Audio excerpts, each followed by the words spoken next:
Hello and welcome to this week's episode. Hey, thank you for joining us today. Have you ever wondered what it would take to have a full-time RV life? Do you often think about whether or not you could make it happen?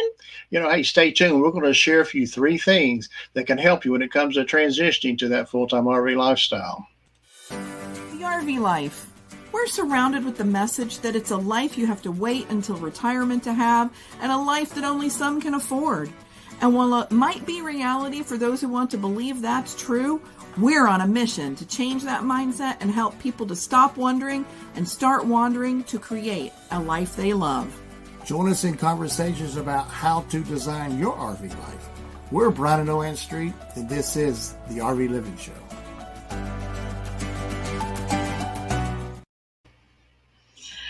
Well, we're so glad you guys joined us today. We're going to be talking about preparing for full-time success. You know, the full-time RV life is really, really a big lifestyle change. And so we're going to talk about the three things today that you can prepare for to make your full-time RV life better. If you have any questions or comments or anything to add to this topic, we're going to be taking questions at the end of this episode. So go ahead and put them in the comments, and at the end, we'll be chatting about it with you. So, living in a full-time or living full-time in your RV is way different than your sticks and bricks life, right? You need to know how to be better prepared for this lifestyle change. So we're going to dive in today. That's right. So the first thing that you're going to want to do to prepare for full-time success is get on the same page as your travel partner. So important that is, because, if you want the ultimate travel success or you want to live this lifestyle, you've got to be on the same page, because you really don't know until you talk to your partner how they feel about it. That's for sure. If you go into this lifestyle thinking about all the things that you want to do and the way that you want to live and all of that, and you're building your own personal dream, but the person that you're traveling with, whether it's your spouse or your friend or your parent or your children, they have their own idea. And it's really important to have the conversations that will help you both understand what you each are expecting out of the lifestyle. So you might even be solo. Yes, true. I mean, we meet a lot of solo people. A lot of solo people. And this sounds kind of dumb, but you need to be on the same page with yourself. Have you ever really, really thought about what your day is going to be like? So we want to encourage you to talk about the hard things, right? That's right. You got to look at every day, because when you start setting expectations, your life is going to be different in that RV. That's right. And so some of the things that you can ask your spouse or your travel partner, friend, mom, dad, whoever's with you is, what is your ideal full-time day going to look like? That can each give you a peek into each other's life expectations, right? Right. Different ideas about how you travel, the amount you travel, can make or break, how you live on the road. No, it's true. I mean, if we were to have that conversation 6 years ago, my idea would have been, oh, well, we're just going to go here and go there, and we're not ever going to miss anything. And then his idea was like, well, we're going to go and sit in the campground and enjoy the campground. And, you just never know what's in each other's heads. That's right. So having that is important. Like you say, having deep, thoughtful, heart-to-heart conversation with your travel partner, it's going to help you avoid a lot of conflicts. Yeah, I mean, there's probably enough conflicts anyway, so you don't need to add to it. So you definitely take time to get on the same page with your travel partner. So the next thing that you're going to want to be prepared for, so that you have full-time success, is to set your full-time expectations. Yes, it has a lot to do with the first thing we talked about, being on the same page, because each of you is going to have different expectations, for sure. But even your own expectations, like my idea of traveling every day and never missing anything, and his idea of maybe sitting in the campground in his really cushy chairs and enjoying, the woods and things. your each individual expectations of what your full-time RV life is something that you need to do for yourself and set your own expectations. You also, when you set some expectations, you also can come together as a couple and maybe like compromise a little bit. And it's definitely what it takes. Life is full of compromises, especially in disadvantages as far as the full-time lifestyle. Yeah, it isn't all a bed of roses. And, you're going to be thinking about all the things that you're going to have happen, like the things that you're going to have to deal with while you're traveling. Yeah, things that we take for, like, in our old lifestyle, like going to get a haircut, for instance. I always had one place I would go. Didn't have to think about it. Just go down there and get a haircut. And you had your own beauty salon you'd like to go to, your favorite person. Now, when you're on the road, that's not the same. So every time you go to do this, it's someone new or someplace different. Yes, that is so true. And I mean, that seems like a really minor thing, but these are things that you should think about and set your expectations for in your full-time RV life. Yeah, that it's not that it's bad. It's just that it's like an adjusting to a different way of doing life. Yes, and thinking about it. Thinking about how you're going to do it. Mm-hmm. For sure. RV life is hard, and then when you start out, I remember you go kind of like a honeymoon phase. Remember that? Yeah. Everything was great. I mean, gosh, we just traveled and it was just like it was no problems. We were enjoyed. And then, after 6 months, a year, all of a sudden, then it become more like a life routine. Not that we were not enjoying it. It's just that it kind of like the honeymoon phase went away and now it's become real. Yeah, we often teach in the full-time RV framework that, you should take your first month to just enjoy your like little honeymoon, right? And just enjoy that month, and then, then start to set up your full-time RV life. And just thinking about those things of what you're going to be experiencing and expecting and the things that are going to happen to you, because it's still life. Like it's not different just because you're traveling. You just have different things that you're going to have to deal with. Yeah. Well, as you get through the honeymoon phase and then you realize that you kind of more adjust to the lifestyle, you kind of like set your own pace and things work out a lot better. They do. So the second key to full-time success is setting expectations that will help you with your mindset of the lifestyle that you have yet to experience. So if you're not full-time already, you don't really know what it's like. You're going by what other people are saying. And the sooner you set your own expectations, I think the happier you'll be. And when things do happen that are not all fun and travel, you'll go, oh, yes, right. I remember this is my life. This is what I'm doing. This is how it's going to go. Okay, so we are going to get to the third key to full-time success in a few minutes. But first, we have a word from our sponsor. This episode of the RV Living Show is brought to you by the Full-Time RV Framework, a 6-month journey to creating a full-time RV life.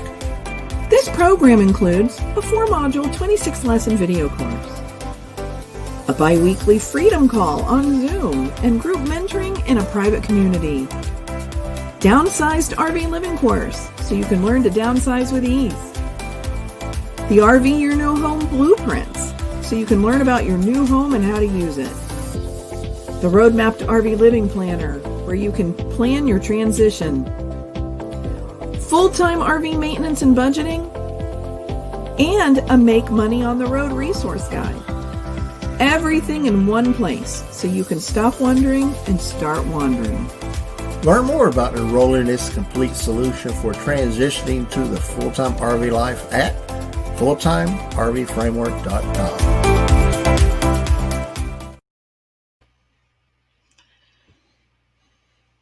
Okay, so we're back and we're going to talk about the third key to full-time success, and that is knowing when you're going to transition. Very important part here. Yeah, so, that was a pivotal moment in our life when we knew when we were going to transition. Setting your freedom date is one of the most important elements to full-time success. Without it, it's your full-time, without it, your full-time RV life will always be someday.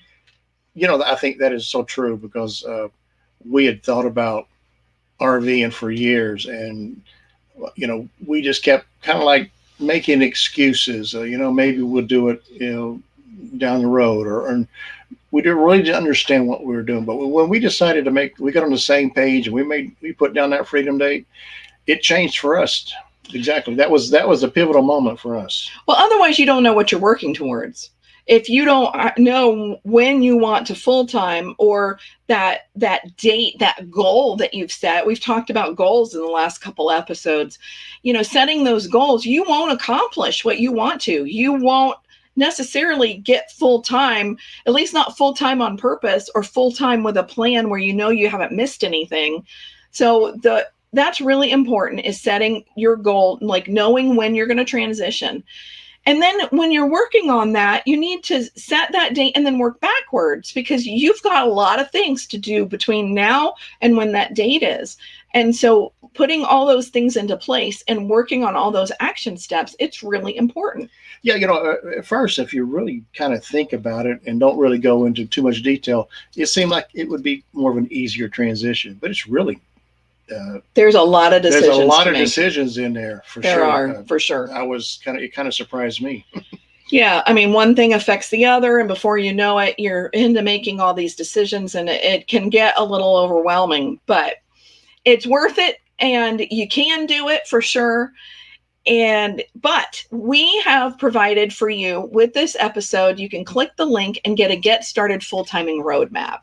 And that roadmap will give you the first 5 steps of getting full-time in your RV life. Along with these key elements, you can start to put together your own full-time RV life, and you can click that at the link with this episode. Absolutely. So we're going to review. Okay, sorry about that. I clicked the wrong button. Thought I lost everybody. Okay. So we're going to review our things for success. The things that we talked about today for full-time success. You want to get on the same page as your travel partner. Important, very important. You got to do that. If you don't get on the same page, it creates a lot of problems. And then you want to set your full-time expectations. Absolutely. And understand that it's life. It is life. And that once you understand it's life, setting those expectations are not that hard. Right. And then it's just life done in a different way. It's done in a different way. And then knowing when you'll transition, that all of these things will help you prepare for full-time success. That's right. So next week, we're going to be talking about, is it your turn to downsize? Downsizing can be a really hard task. So join us next week for that. All right. So we're going to jump into the comments and see who's with us here live. And Rosemary says, hello. Hello. William Miller said, great advice. Thanks, William. I appreciate that. Leslie says, good to see you again.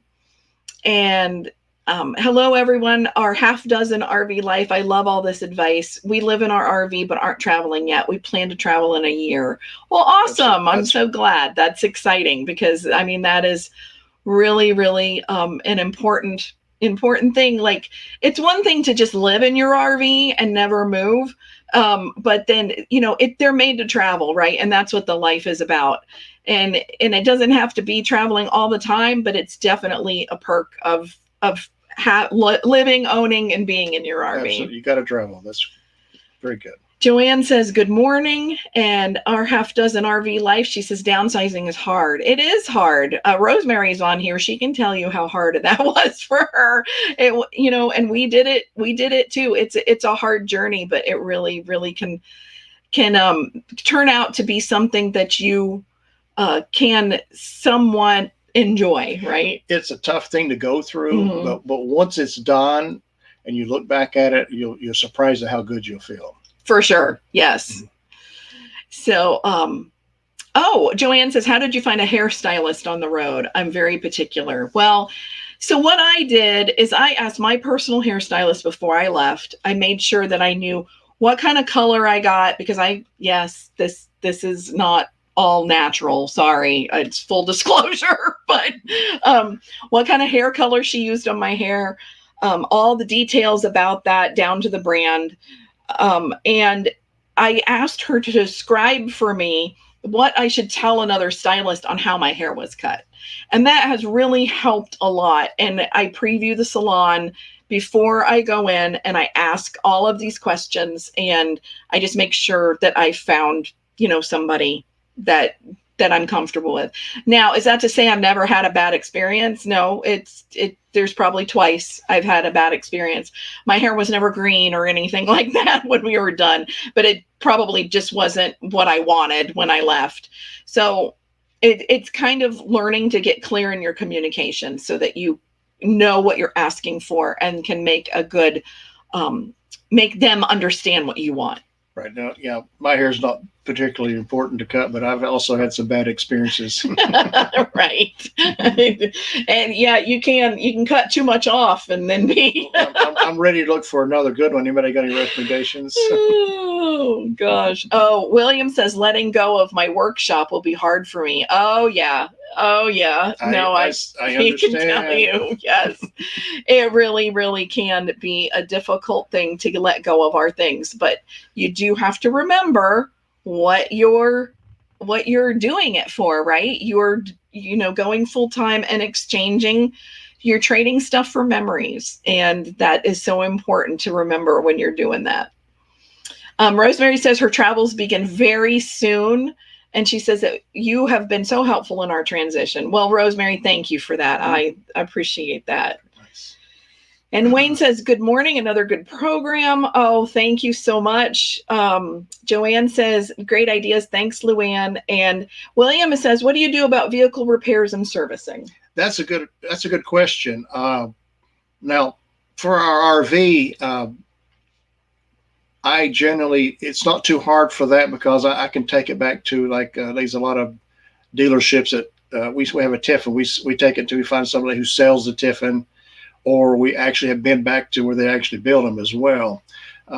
That's generally works out okay.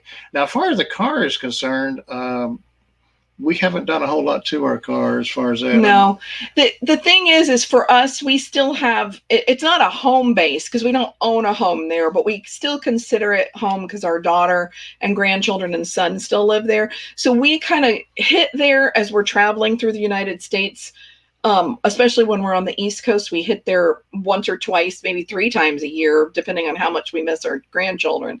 But so we have places there that we get stuff done while we're there. Right. And at first we thought it was going to be a really big idea of, we're going to have to find this strange place. And unless you're in a total breakdown situation, you can usually kind of maneuver and plan your travel so that you end up back at where you want to have service and maintenance. Yeah. Well, when we first started out, I like working on my own car and doing a lot of my own work.